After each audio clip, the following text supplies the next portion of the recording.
Hello everyone. I wanted to do another short little video to give you an idea of a few more things about fonts and typefaces. So I'm going to go up to my little cloud icon here. If you're not seeing it, just do a little search for cloud and you'll be able to find it. In the Macintosh, it's the little magnifying glass. You can put in just cloud up here, and you should find it on the PC. You've got similar things. I don't have that right in front of me, and it changes all the time, so I'm not going to guess on where that is.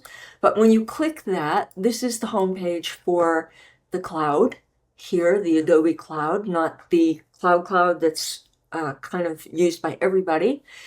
These are the apps that I have access to. I have the full subscription because I do a lot of page layout stuff. I do a little bit of Illustrator, and I do some video, etc. So I have the whole shebang here. You have your apps here. Any updates? Right here I can see that there's an update for Bridge, so I can have it updated. I'm not using Bridge, so I'll just go ahead and click that. You also can go from the home page and look at fonts right here. So these are the fonts that I have added to my system to use with Adobe stuff. And you can see all the different fonts. You can also go browse more fonts. If you click up here to browse more fonts, that's going to take you to the Adobe site, and you'll have the option of looking for many, many different fonts. You can select a language. For instance, if you want to do Spanish, you can select Spanish, Spanish version of all of this. We are in the United States, so I'm just going to use all right here because we've got a lovely eclectic variety of people in this country. So you have different types of fonts that you can choose from. I will let the typography teacher go into much more detail about that, but just to kind of give you an idea, you can look at right here. We have some varied fonts right there.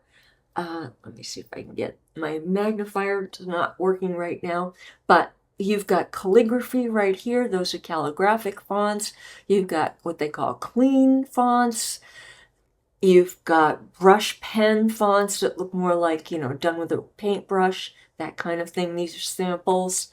And you have all these various options. You can also do it by the classification, which is all the sans serif fonts, all the serif fonts, the slab serif, script, monofonts, handwritten fonts, etc.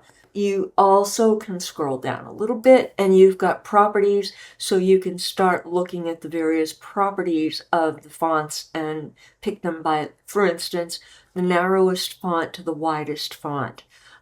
You can do double or single story fonts, you can do italic fonts, etc. So you have tons and tons and tons and tons of different fonts to choose from. You can also come up here and tell it to, let's see, American, whoops, I'm going to do, this is an organization that I have been on the board for, and now I can see how that font looks using specific letters. So for instance,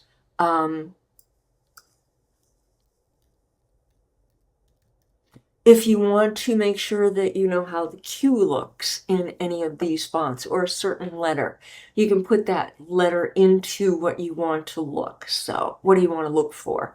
See, we've got some really interesting looking Qs there. So you have those. You've got, see how many pages of fonts we have here just to look around at. And then you can narrow it down by all those different varied categories that you have over there. So if I only want to see geometric fonts, for instance, that is going to weed all those out and leave them just with what I'm kind of defining as, what they're defining as geometric. Punky fonts right there. I can do it all as sans serif fonts. That means no little tail hanging off the font, or calligraphy fonts. That's kind of interesting too.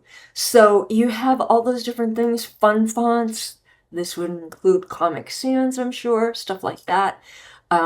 These are a little, yeah, that one's really cool. Kind of looks like maybe a a funny cartoon kind of font there. So you can see all those different fonts that you've got available to us.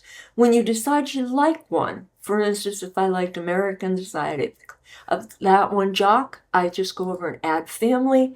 You have oftentimes the option of, it's going to add it to all your all your Adobe applications. So you'll have it use of it. Sometimes it will give you choices about how much to add.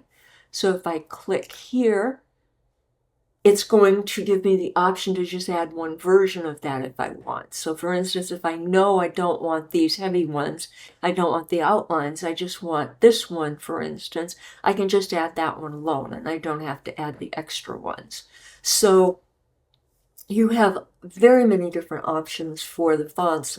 You have so many fonts that you can use. That's browsing all. If you want recommendations, you can come up here and kind of give it some parameters. You can also look at what they have for font packs up here. You can search by Foundry if you know the maker of the font. Let me see what they've got here. There we go. So featured foundries. This is the Jamie Clark type. So, you know, you've got all these different foundries, people that are designing fonts to look at. So if you know, for instance, you want an Emigre font right here, these are all the fonts that are available via the Emigre, or it will take you to their website. So you can search even outside of, search even outside of the Adobe Cloud itself. So you can see all of these here are available right from the cloud to download. And again, you just click it. Say I'm going to come down here. You've got those little cartoon fonts. I'm just kind of looking for something really offbeat, so it'll show up nicely. Okay, how about this one? And I can add that family. There we go. Add the font right there. And now when I go back to Photoshop, here, I should have that font available to me. That is, okay, and that is Backspacer. So if I come in here now, activate the font, the type tool, we'll spin it, yep, and then go down here. You can see I've got quite a few fonts here, and I should be able to find it. And it's all done by alphabetical order.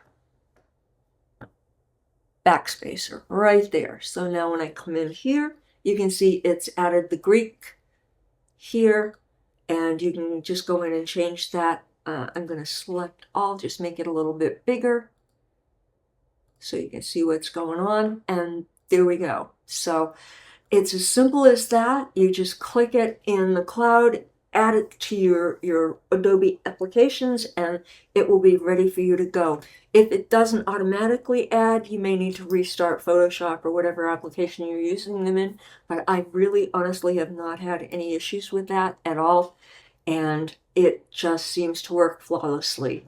So that is just a little bit on adding fonts from the cloud. I just want to go over a little bit open type.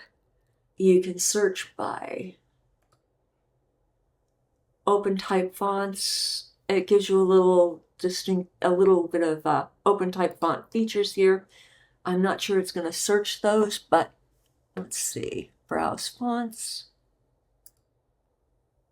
There. So you can come in here and probably search for open type fonts here. So that just gives you a few more options for when you're using special characteristics of fonts, or for going from Mac to PC too, if you happen to be working on both platforms. I think that's about it. I hope that helps you a little bit. I thought that might be kind of fun to explore and let you know. It's very tempting to get crazy about fonts, but try and use a little restraint. You want to use a decorative font for just a headline or a very short line of text. You do not want to use it for the body of your text. It's very hard to read especially when you shrink it down to the body type sized fonts, like 12 points or even 10 or 14 type font size. So you want to be careful of that. You don't want to use more than 3 fonts on any one page, including a logo that has fonts in it. And you want to be conservative rather than, if you're wondering which way to go, be conservative rather than using too many fonts. Italic versions of a font count as a separate font, by the way, as far as design specs go. So I hope that gives you a little introduction to how to add fonts, and I hope you enjoy it as much as I have.